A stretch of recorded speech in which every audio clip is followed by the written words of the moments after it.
नमस्ते साथियों, कैसे हैं आप लोग। आशा करता हूं कि आप लोग ठीक तरह से होंगे और अपना अध्ययन ठीक तरह से कर रहे होंगे।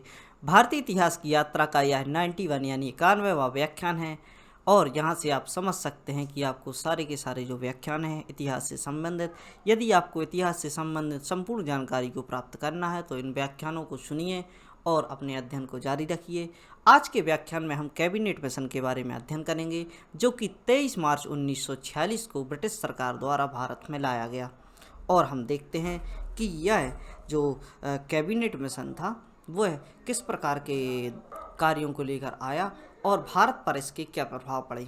अब आपके दिमाग में जो भी प्रश्न आ रहा होगा कि इसका नाम कैबिनेट मिशन ही क्यों था, तो इसके पीछे एक बात थी, जो कि हम देख सकते हैं कि किसी भी देश की सरकार होती है और सरकार में कुछ मंत्री होते हैं, कुछ कैबिनेट मंत्री होते हैं, यानी जो प्रमुख मंत्री, जिनके अनुसार सरकार के जो मुख्यमंत्री होती हैं, जिनके पास बहुत सी मिनिस्ट्री होती हैं। यानी हम देख सकते हैं कि जो आज की सरकार है, वर्तमान सरकार है, इसके जो रक्षा मंत्री हैं, जो राजनाथ सिंह जी हैं, और जो विदेश मंत्री हैं एस जयशंकर जी हैं, जो कि बहुत ही अच्छा कार्य कर रहे हैं।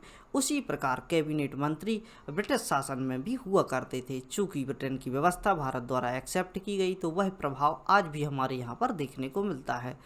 हम देखते हैं कि ब्रिटेन के जब यहाँ पर जो भारतीय जनमानस का प्रभाव विभिन्न प्रकार के आंदोलनों के माध्यम से दिखाई पड़ता है, तो ब्रिटिश सरकार द्वारा अपने कैबिनेट यानी जो कि मुख्य जो मंत्री हुआ करते थे, उनके लिए भारत भेजा जाता है और भारत के लिए एक स्थायी सरकार बनाने के लिए जो भी खाका है वह तैयार किया जाता है, उसको भारत के सामने पेश किया जाता है। तो उसी प्रकार जो भी कैबिनेट मंत्री जो अपना अधिकार पत्र लेके आते हैं या जो भी जानकारी लेकर आते हैं, उसे कैबिनेट मिशन के नाम से जाना जाता है। और यह जानकारी थी भारत के संविधान से संबंधित। और भारतीयों में जो दो गुट हुआ करते थे, कांग्रेस एवं इसके साथ ही मुस्लिम लीग, इन दोनों के बीच तालमेल बैठाना तथा भारत को एक स्थायी सरकार देना।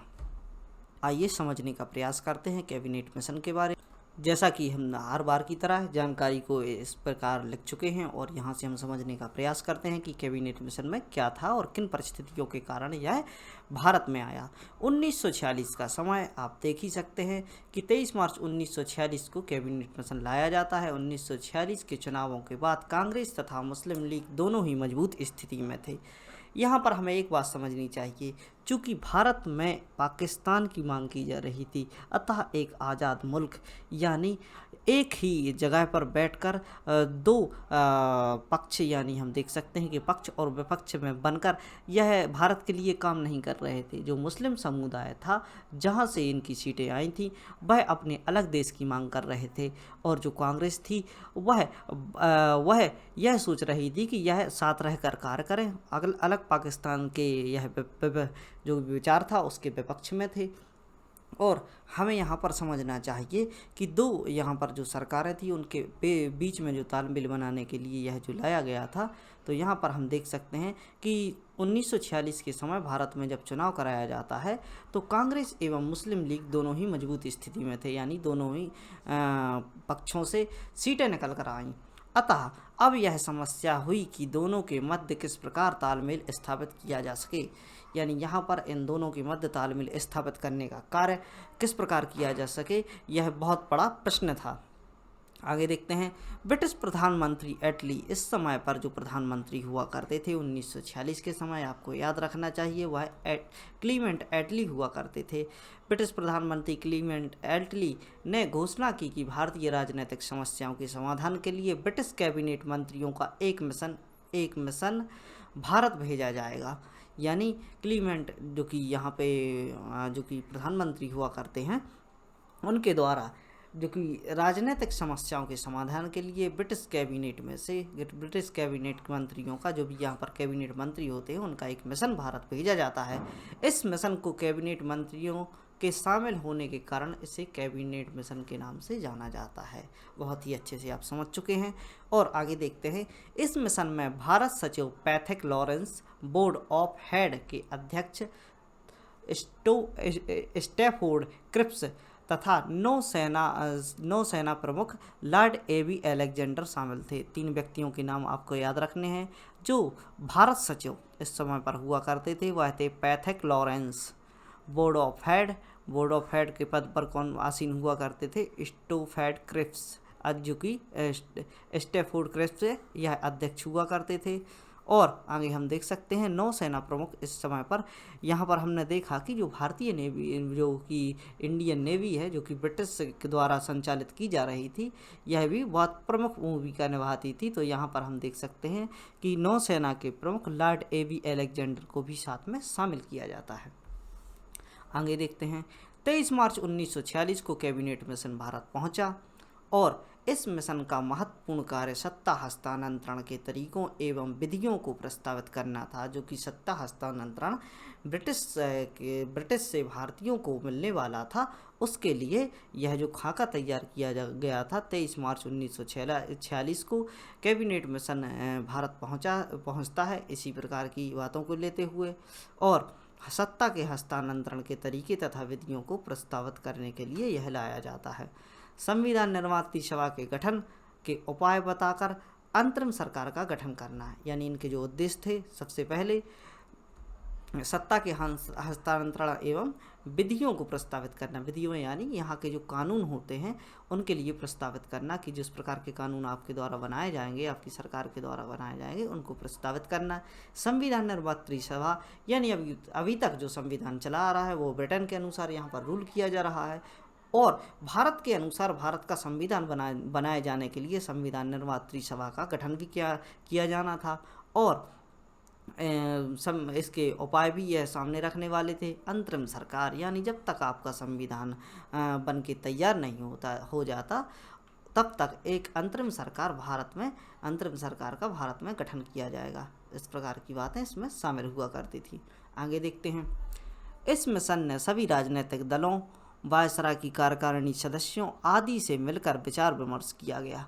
यानी यहाँ पर हम देख सकते हैं कि जब यह मिशन आता है तो राजनीतिक दलों, यानी भारत में जो भी राजनीतिक दल हुआ करते थे, वायसराय की कार्यकारिणी में जो भी सदस्य हुआ करते थे, जो कि भारतीय तथा ब्रिटिश दोनों हुआ करते थे, उनके साथ आदि से मिलकर, यानी इन दोनों से मिलकर विचार विमर्श किया जाता है, परंतु सर्वसम्मति से कोई भी निर्णय नहीं होता है। यहाँ पर हम देख सकते हैं कि एक और मुस्लिम लीग होती है और दूसरी ओर कांग्रेस होती है। साथ ही इसके अलावा और भी जो कि एक्टिविस्ट प्रकार के नेता होते हैं। तो यहाँ पर हम देख सकते हैं कि सर्वसम्मति से कोई भी निर्णय नहीं लिया जाता, यानी इस पर बहुत ही डिबेट एंड डिस्कशन होता है और अंतिम निर्णय तक यह पहुँच नहीं पाते हैं। अतः 16 मार्च 1946 को मुख्यमंत्री ने अपने प्रस्तावों की घोषणा कर दी, जिससे यह प्रावधान था, यानी अंततः जो भी इनकी बातें थीं उनको सुना गया तथा 16 मार्च 1946 को मुख्यमंत्री ने अपने प्रस्तावों की घोषणा कर दी, जिसमें प्रावधान था कि ब्रिटिश भारत व देसी रजवाड़ों को मिलाकर एक संघ का निर्माण किया जाएगा। जिसके अनुसार उन्होंने यह बात कही कि ब्रिटिश भारत यानी ब्रिटिश सरकार के अधीन जो भी क्षेत्र हैं तथा देसी रजवाड़ों को मिलाकर, जो भी देसी रजवाड़े भारत में मौजूद हैं, यहाँ पर हम देख सकते हैं कि दो प्रकार के रूल्स यहाँ पर किए जा रहे थे। जो देसी रजवाड़े हुआ करते थे उनके द्वारा भी रूल्स किया जाता था, लेकिन उनको उनके जो अधिकार पत्रों पर सिग्नेचर करवा कर, यहाँ पर हम देख सकते हैं कि 1857 की समय पर ही बहुत से रजवाड़ों को ब्रिटिश अधीनता के अंतर्गत रखा गया था। वहाँ पर राजा केवल नाम मात्र का शासक होता था और इनके मामलों का जो भी है यहाँ पर सेना संबंधी कार्यवाही है वह ब्रिटिश सरकार के द्वारा की जाती थी। और हम देख सकते हैं कि जब यह भारत छोड़कर जाते हैं तो रजवाड़ों एवं जो कि देसी रजवाड़े होते हैं, जो कि ब्रिटिश शासन के अधीन होते हैं, एवं कुछ स्वतंत्र भी होते हैं, जिनमें से हम देख सकते हैं कि राजा हरि सिंह जो कि जम्मू कश्मीर में हुआ करते थे और इस प्रकार हम देख सकते हैं कि और भी जो रियासतें हुआ करती थी वह तथा ब्रिटिश उपनिवेश जो कि पूर्ण रूप से ब्रिटिश शासन के अधीन आ चुके थे, उनको मिलाकर एक संघ का निर्माण किया जाएगा। यानी यह जो संघ, यदि हम यहाँ पर देख सकते हैं कि यदि भारत का शासन यानी पूरे भारत पर इनके द्वारा, ब्रिटिश के द्वारा अधिकार कर लिया जाता तो हमें सीधे तौर पर इन सब समस्याओं से नहीं जूझना पड़ता, यानी देसी रियासतें जो भी हुआ करती थी इनका सामना नहीं करना पड़ता, सीधे हमें स्वतंत्रता प्राप्त हो जाती। लेकिन रजवाड़ों को भी इन्होंने एक संधि के द्वारा जोड़ा हुआ था। तो यहाँ पर हम देख सकते हैं कि ब्रिटिश भारत का जो क्षेत्र है वह सीधे भारत में मिल जाता है, और रजवाड़ों का जो क्षेत्र है उसको अपनी नीतियों के अनुसार सरदार वल्लभ भाई पटेल के द्वारा 565 के लगभग जो रियासतें थी उनके द्वारा भारत का हिस्सा बनाया गया। प्रांतों में अपनी कार्यकारिणी तथा विधानसभा बनाने की स्वतंत्रता होगी। यानी प्रांत, यानी हम देख सकते हैं आज जो राज्य है, जैसे मध्य प्रदेश है, उत्तर प्रदेश है, तमिलनाडु है, 27 राज्य निकल कर आए, और यहाँ पर इन्होंने कहा कि प्रांतों को अपनी कार्यकारिणी तथा विधानसभा बनाने की स्वतंत्रता है। संविधान के निर्माण के लिए संविधान निर्मात्री सभा का गठन किया जाएगा। यानी यहाँ पर हम देख सकते हैं कि जो जो भी बातें भारतीय लोगों के द्वारा रखी जा रही थी उनको यहाँ पर शामिल किया जा रहा था, जिसमें सभी वर्गों तथा दलों के लोगों का प्रतिनिधित्व होगा। इसका चयन अप्रत्यक्ष रूप से किया जाएगा। यानी प्रत्यक्ष रूप से यहाँ पर वोटिंग से इसका जो भी चयन नहीं किया गया था। अतः संविधान के बारे में, संविधान सभा के बारे में एक आलोचना होती है कि इसको यह लोकतांत्रिक रूप से सामने नहीं लाया गया, चूँकि यहाँ पर हम देख सकते हैं कि संविधान सभा में जो भी सदस्य थे वह किसी क्षेत्र के लोगों के लिए रिप्रेजेंट करते थे या प्रतिनिधित्व करते थे। इसमें संपूर्ण भारतीय प्रांतों को 3 भागों में विभाजित किया गया। यानी यहाँ से बहुत ही महत्वपूर्ण चीज़ें हैं कि यहाँ पर जो भी भारत के लिए जो कि ब्रिटिश उपनिवेश को सौंपा जा रहा था, भारत को स्वतंत्र कराने के लिए जो भी बात की जा रही थी उसको 3 प्रकार से विभाजित करने की योजना बनाई गई, जिसमें हम देख सकते हैं तीनों वर्गों के प्रांतों में को अपनी प्रतिनिधियों का चयन तथा अपने प्रांत के लिए संविधान निर्माण का अधिकार होगा। यानी तीनों प्रकार से, जैसे कि देसी रजवाड़े हैं, और इसके अलावा हम देख सकते हैं कि जो ब्रिटिश उपनिवेश है और जो कुछ अलग थलग रियासतें हुआ करती थीं, इनके लिए तीनों प्रकार के जो प्रतिनिधि थे इनके लिए अपने प्रांत के संविधान निर्माण का अधिकार था। तथा इसके साथ ही एक ऐसी अंतरिम सरकार का गठन किया जाना था जिसके सभी राजनीतिक दलों की मान्यता प्राप्त हो। यानी यहाँ पर हम देख सकते हैं कि ऐसी अंतरिम सरकार का गठन किया जाना था, यानी जब तक देश की संविधान तैयार नहीं हो जाता, पुनः चुनाव नहीं कंडक्ट कराए जाते, तब तक अंतरिम सरकार का गठन करना था जो सभी राजनीतिक दलों की मान्यता प्राप्त हो, यानी सभी राजनीतिक दल इसमें शामिल हो। कैबिनेट मिशन द्वारा प्रस्तुत प्रस्ताव कांग्रेस तथा मुस्लिम लीग दोनों की नीतियों के माध्यम से मिलाकर दोनों को प्रसन्न करना था।